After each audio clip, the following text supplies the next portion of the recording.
What are we talking about? Yeah. Anything you want. This is your hour, not hour. This Hour? is your 15 minutes. What? Did you say hour?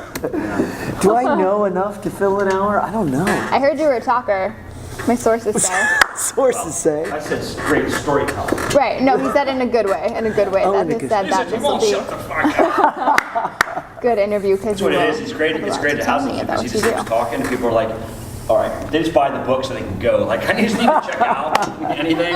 Just grab anything near there, cat thing. Haslam Bookstore. Yeah. So are we rolling? Ray Hinst. Yeah, go. You're live. Oh, You're already okay. recording?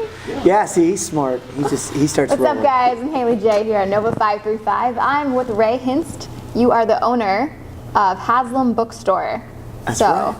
I haven't met anyone actually that owns a bookstore. So tell me, what's that like? What's your everyday life like owning a bookstore? It's a lot like being a book longshoreman. So Break that one down for me. Okay, so we have to go out and unload the trucks and go through semis filled with all these used books. And we got to haul them in, and literally like you're pulling them in on nets. Go through them all, sort them all, just like you're on deck of a boat. But then we also prepare them and serve them like five-star dining right there in the store. So it's kind of like having a longshoreman boat as well as a restaurant. So Haslam Bookstore has been around for years, right? Yeah. It started with an older couple, I believe. It's like 60 years ongoing. It was my great-grandmother. She was wow, the, okay. Yeah, she's the genius. And my great-grandfather, John Haslam, he lifted things for her. And it started out as an interior design store. And she made everything that was in the store. She made pine needle baskets with seashells she got from the beach out there straight across at Treasure Island or St. Pete Beach. And then she would make doilies and paper flowers and all the pretty things that you would need for staging your home. And he had a friend who went bust. He was a real estate magnate. He had this giant leather library. And so they gave him every penny they had and bought it from him. And so they lived in the back stock room, and it was actually, that store was across the street from Nova 535. And she knew that if she sold the books to the snowbirds, they would just go back up to Michigan and Boston, and the books would leave, and she'd be done. So she covered them all with beautiful covers and rented them for 2 cents a day. And that's how the bookstore started. So what's it now? If it was 2 cents back then, what's 2 it right cents, now? it would be a lot more now. Now we just sell them. And, Okay. Oh, so you don't we do got renting people that anymore. live here. Yeah. Okay. Because there's very few people actually were permanent residents in St. Petersburg back in those days. Right. I heard St. Pete's changed a lot. I've only been here for 3 years, but I've heard that it's come a long way from what it used to be. It's a snowbird town. So like I think in 1924 there were, I think, they said 14,000 permanent residents, and then it was way bigger population of snowbirds, way bigger. Of those 14,000, I think 8,000 were registered real estate brokers. So that tells you what the business was in St. Pete. So You obviously, this is a family business, but would you want to pursue this if your family wasn't into it? Would you it's the think you would best. have done Oh, anything yeah. different? yeah, because I mean, probably the most rewarding part is you end up, you meet somebody. This is my favorite part, is that I'll be at a movie theater someplace and some college kid will come running up and grab me and hug me and say, "Oh my God, you're the one who told me to read this book about the man who listens to horses, or Modoc the elephant, when I was a kid, and I hated reading, and now I've got a scholarship to Stanford, or I've got a scholarship to MIT." Must be And- pretty rewarding to have Yeah. things like that. And you didn't even know that what you did, you started them on another path. How often do you read yourself? A lot. That's my problem. Can't stop reading. Yes, you have stacks and stacks. Do you finish one and then the next, or are you in half of this one and 3/4 of this one? I might do like 4 or 5 at a time. And so it takes a lot longer to get through them all. What's the most challenging part of working in the business? Challenging. Do you ever have like not successful months? Is it ever slow financially? Well, one of my favorite things is whenever I find a challenge or something that I think is really difficult or really like a problem, my favorite thing is to actually go, okay, turn around, focus, look at it, and say, all right, this is not a problem. This is not just a challenge. This is a gift. This is my big opportunity. This is my chance to really grow. Can you pass that energy on? I like that mentality. Yeah. So. What's an example of that kind of situation? Well, say you're having trouble. Say fantastic ways. Say that you're having trouble coaching and you have a problem. You need things to be done differently with staff, and you think, "Wow, I really need to fix this problem." And you go, "Okay, so I need to sit back, look at this person, listen to them, listen to where their head is at, what they're thinking, and then this is my opportunity to find a way to coach to get them to where I need them to be." Does it usually and then work I grow out the way you with want them. it to? Yeah, most of the time, yeah. So, what is your favorite part about what you do? What's the most exciting and rewarding thing? Other than when I show up. Other than when it's the Mike Novilla party time at the store. And as I walk through the store and say, "Have you read this?" And Mike goes, "Yes." "Have you read this?" "Yep, read that." It really is difficult to find something that Mike hasn't read. All the really good books that I've read, a lot of them, have all been suggestions from Mike. What are your favorite genres? My favorite genres. Oh, well, what was that question just before? I didn't mean to Just the most sidesplit. rewarding and what you love about it. What rewarding. keeps you, obviously you had the initial interest, but what keeps you there? What keeps you excited each day? I think, okay, so what I like best is that sometimes when you put the right book in the right person's hands, or you could say it, the right ideas in somebody's hand at the moment that they're feeling that they could be receptive to it, their whole life can change for the better. Absolutely. And pivot. So do you ever meet people, have conversations, and you immediately think this person could definitely benefit from this particular book that I've read and I want to recommend that to them? That's my whole day.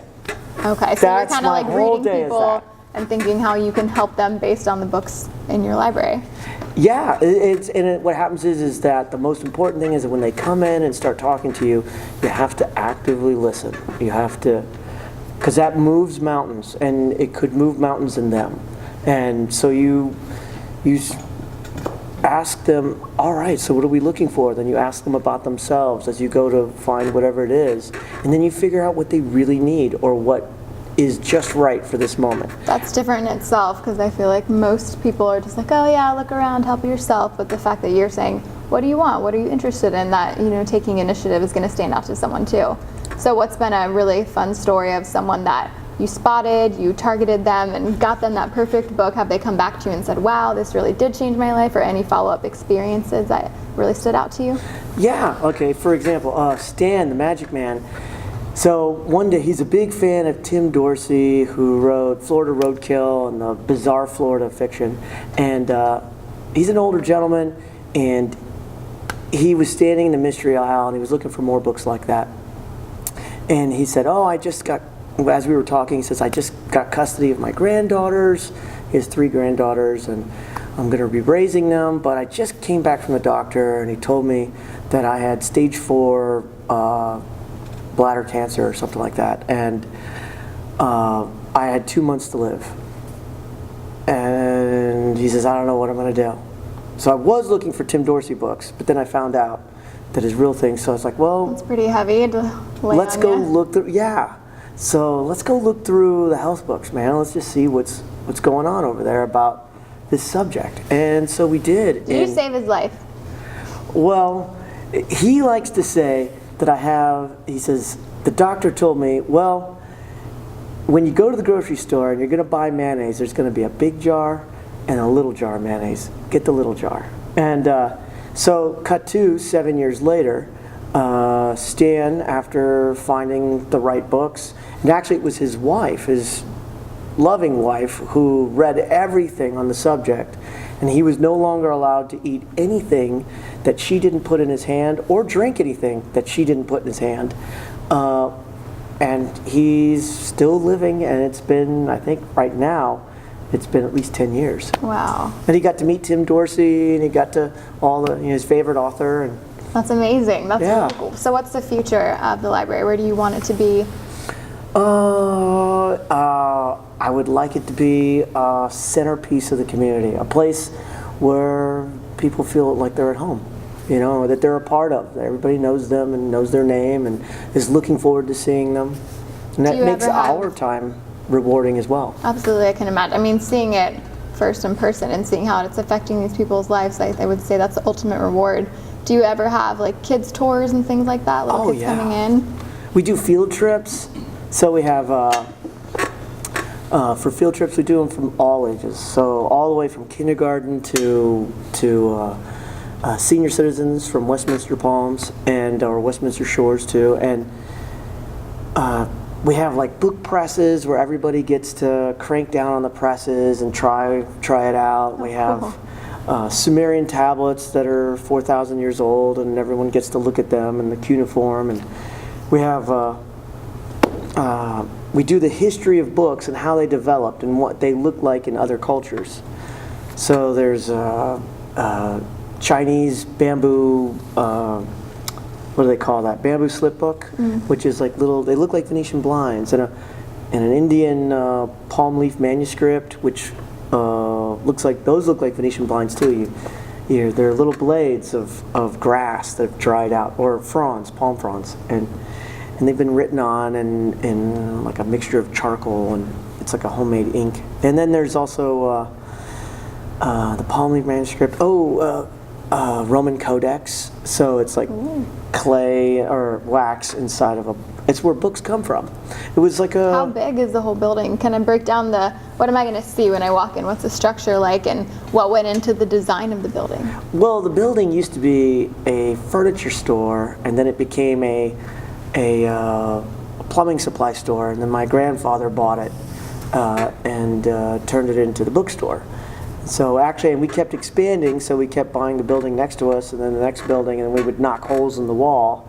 It's kind of like Mazzaro's, the Mazzaro's of books. Sounds fun, then. And, which is like Mazzaro's is this giant Just adventure. maybe not as much wine, or maybe. There's more cats, less wine. You have cats that just roam around? We have 4 kitty cats. That sounds so fun. It is. They were born in there. Yeah.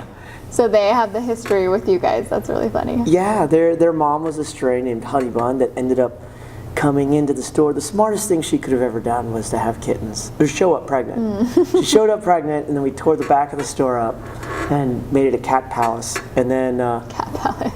we made little Japanese sliding doors out of the cardboard boxes, and we had kittens back there, and we kept them all out during the day in a playpen out front. So everybody in the neighborhood from Kenwood would come and play with the kittens, and and then they would all get adopted. And I think we had like 5 litters of kittens, and we kept the last litter. That's so cool. So you get one book that you could never get sick of. You could read it every single day. What is it and why? Well, that's a toughie. So you always want to say something really cool and really like, oh, I'm so smart, and I picked this book with a really academic title. But to be honest, probably one of the few books that I'll read multiple times would be Harry Potter. That was one of those books I didn't want to read. I was like, oh, I'm not going to read it. Sucked in. It's a kid's book. I'm not going to. And I read the first one in one night. Harry Potter is great. It is great. I read the first. I actually didn't read the books, but I did watch the movies. I liked the movies. Well, you know, they go really beautifully together, the books and the movies. When you read the book and then you see the movie, it's like your own imagination just... Well, I think that's why people like reading so much too, because you get to escape everything that's in you're kind of forced to focus on the story. So you're not thinking about all the things that are troubling you on the outside. You get to put yourself in for like the 20 minutes that you can devote to a day or whatever it is. You get to fully be engaged in something else. So I think that's why people gravitate towards it. Yeah, but I would say then a serious book that I go back and read often would be Viktor Frankl's Man's Search for Meaning. That would be my other one, where his main gist, it is such a conversational tone when he's talking to you, and it's his experiences in Auschwitz. And what's awesome is that he discusses how the attitude that you bring to most things, it brings all the meaning. Everything, right. And that is being able to reorient yourself towards something. And that can be hard too, just to realize that maybe if you, especially when people revisit a situation, and it's always like, I'm glad I didn't act on my emotions in that moment, because when I think about it and really reflect, then I would have handled it differently. So I think books like that challenge you to ask yourself those inner questions that sometimes we don't want to answer or admit to ourselves. That's where you get to really learn about yourself. Yeah, absolutely. So what would be one of your books? You're gonna hate me when I say this. I'm not that big of a reader. That's okay. Really not. I could already tell. Can you read? I can read. I could already tell because you said in 20-minute bits of reading. So it's like, well, she's busy, isn't she? I really don't even remember the title, which is worse. But there was one book I read in college, and it was all about a man who just took the moments of he was dying, and he took the moments of his last life to really just reflect on things that were important to him, and it was all about family, and I'm a big family person, so those types of values, I think I resonated with that book more than anything, because I was like, yes, I don't want to reflect on my life and just worked the whole time. I want to know that I like the relationships that I formed with people were the things that are going to stand out. So really just like personal and like reflective type stories are probably my favorite. That was last lecture, right? I don't know. Maybe? I think so. That's a great book. I think that's it was fantastic. A while ago, but I'm not sure. I don't know actually, but what those types choice. Of stories are the ones I gravitate towards more. I write, so I don't know why I picked Valentine's Day, but every February 14th I write myself a note for the next year, and I say this is where I want to be at this point, and I cover all the topics, like I hope you're still talking to your grandpa, and like make sure you're keeping those relationships alive and stuff like that. And so I'll open it again this February, and then I'll give myself the yearly checkup, so I kind of see how my life changes each year. Wow. And a year is just enough time for enough to change, but not so much where I can't kind of still fix it if I didn't do what I wanted to do type things. So I like to write, so I guess that's... So do you do a lot of journaling for... Not really. I like to write music. I was a lot more into that back in the day, so I'd write song lyrics and things like that. So yeah, just... So when you write the lyrics and you write the poems, it's in a way kind of like journaling because you're... Yeah.